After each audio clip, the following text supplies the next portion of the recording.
Afternoon, এখন বাজে দুপুর 1টা। কালকে তো জয়ের শরীর খারাপ ছিল, এখনো পর্যন্ত শরীর খারাপ। সেই শরীর খারাপ নিয়ে চলে গেছে অফিস বহরমপুর, কতটা জার্নি করে গেছে। একটু আগে আমাকে ফোন করলো যে আমি পৌঁছে গেছি, কিন্তু মাঝপথে হয়েছিল বমি। বলছে আমার এতটা শরীর খারাপ লেগেছে, মানে ভাবছিলাম ট্রেন থেকে নেমেই যাই। পুরো উল্টি করতে করতে গেছে কৃষ্ণনগর থেকে।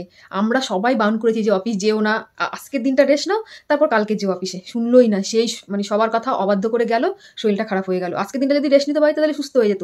কি বলবো, একদম কথা শোনে না। এখন ফোন করলো, বলছে আমার শরীর খারাপ লাগছে, মানে এত উল্টি হয়েছে, ভেবেছি কৃষ্ণনগর নেমে যাবো। বাড়ি থেকে নিয়ে গেছিলো শুকনো মুড়িটা খেয়ে কিছু হয়নি, কলা নিয়ে গেছিলো, সেই কলাটা খেয়েই পুরো উল্টি হয়ে গেছে।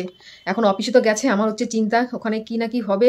ফোন তো করলাম, বললো এখন রাখো, আমি সবে আসলাম, একটু পরে আবার ফোন করছি, একটু পরে আবার ফোন করে খোঁজ নেবো।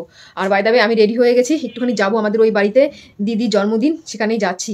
তো চলো যাও, মানে যেতে ইচ্ছা করছে না তবুও যাচ্ছি, কারণ দিদি অনেকবার করে বলেছে, কাউকে সেরকম বলেনি, আমরা দিদি বার্থডে সেলিব্রেট করবো।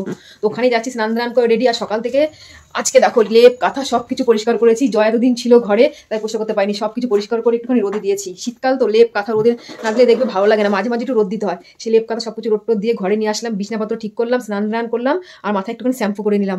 প্রায় 1 মাস পর মনে হচ্ছে শ্যাম্পু করেছি। বাবা কি অবস্থা ছিল চুলের। তো শ্যাম্পুটা এতদিন করিনি কেন, মানে বসতে প্রচুর কষ্ট হয়, আর পার্লারে গিয়ে শ্যাম্পু করবো সেটা আর হয়ে ওঠে না, যাবো করে আর হয়ে ওঠে না। আজকে মানে বসে শ্যাম্পু করেছি, প্রচুর কষ্ট হয়ে গেছে। বাড়িতে চলে এসেছি, অনেকক্ষণ হয়ে গেছে, সন্ধে হতে চললো কি সন্ধে অলরেডি হয়ে গেছে। আর এই দেখো আমাদের ঐশীও চলে এসছে। তো যার বার্থডে তাদের বাড়িতে এখনো যাওয়া হয়নি, যাবো একটু পরেই সবাই মিলে। আর জয়কে ফোন করেছিলাম, জয় তো অফিসে পৌঁছে গেছে, বললো এখন শরীরটা একটুখানি ভালো মানে আছে। অফিসে গিয়েও নাকি একবার বমি হয়েছে, তাই বললো। তো একটু আগে ফোন করেছিলাম, বললো না হ্যাঁ অফিসে গিয়ে একবার বমি হয়েছে, আর বমি হয়নি, এখন ঠিকঠাক আছে। তো চলো যাই, যার বার্থডে তাকেও দেখাবো। আর আমাদের ঐশী কোথায়, এদিকে এ দেখো ঐশীও রেডি। এত ঠান্ডা, কান পট্টি দিয়েছে।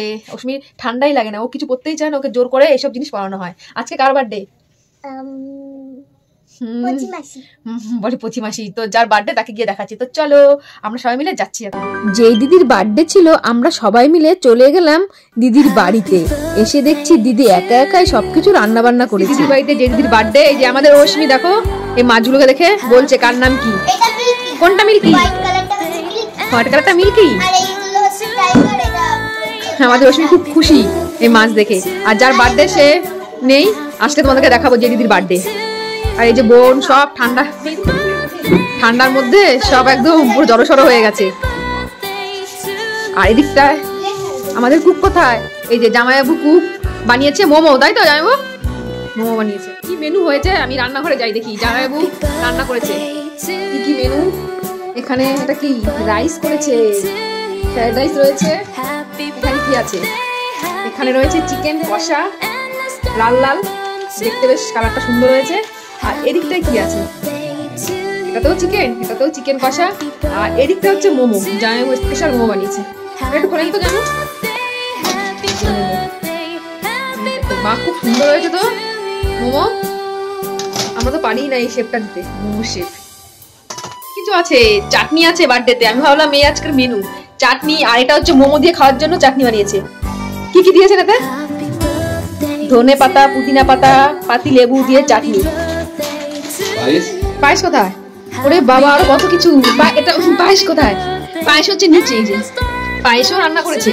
অনেক কিছু মেনু বাবা, এগুলো তো মনে হয় সকাল থেকে মনে হচ্ছে না, সকাল থেকে এই আয়োজন। আমরা আসলাম এই সন্ধ্যেবেলা।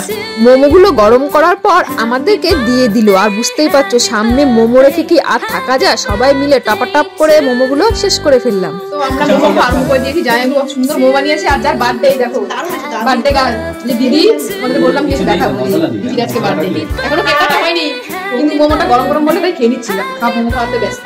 এই দেখো ভাই খুব সুন্দর হয়েছে মোমো, তোর জন্যই তো বানাইছি। এই খুব সুন্দর হয়েছে ওই যে আমাদের মোমোর। তখন দেখালাম এই যে বার্থডে গার্ল এখন ফটোশুট করছে, কেক এখনো কাটা হয়নি। আর এত সুন্দর করে বেলুন দিয়ে কে করেছে দি বাবা, বার্থডে গার্ল সবকিছু একাই করেছে, সব দিদি নিচে একাই করেছে। আর মোমোটা সত্যি এত সুন্দর হয়েছে না, এরকম মোমো না কোনোদিন খাইনি, এত সুন্দর মোমো করেছে। আর কে করেছে? দিদির বর করেছে, জামাইবাবু। পুরো মোমোর শেপ একদম হেভি হয়েছে, হেভি সত্যি দি মোমো হেভি হয়েছে।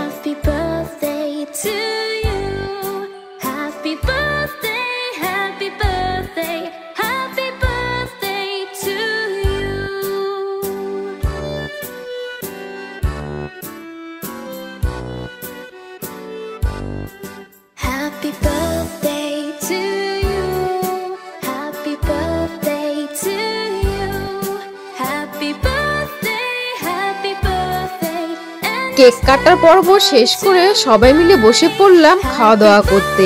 মেনু তো তোমাদেরকে আগে দেখিয়ে দিয়েছিল, সবকটা রান্নাই খুব সুন্দর হয়েছে। দিদি আর জামাইবাবু একা নিজের হাতে সবটাই করেছে। খাওয়া দাওয়ার পর সেদিন আমি আর বাড়িতে যেতে পারিনি, কারণ অনেকটাই রাত হয়ে গেছে। তো চলো আজকের ভিডিওটা এইটুকু। যদি কিছু ভালো লেগে থাকে তাহলে লাইক, শেয়ার এন্ড সাবস্ক্রাইব করে দিও। দেখা হচ্ছে নেক্সট ভিডিওতে। ততক্ষণের জন্য তোমরা সুস্থ থেকো, ভালো থেকো আর নিজের শরীরে খেয়াল রাখো এভরিওয়ান। Tata, good night.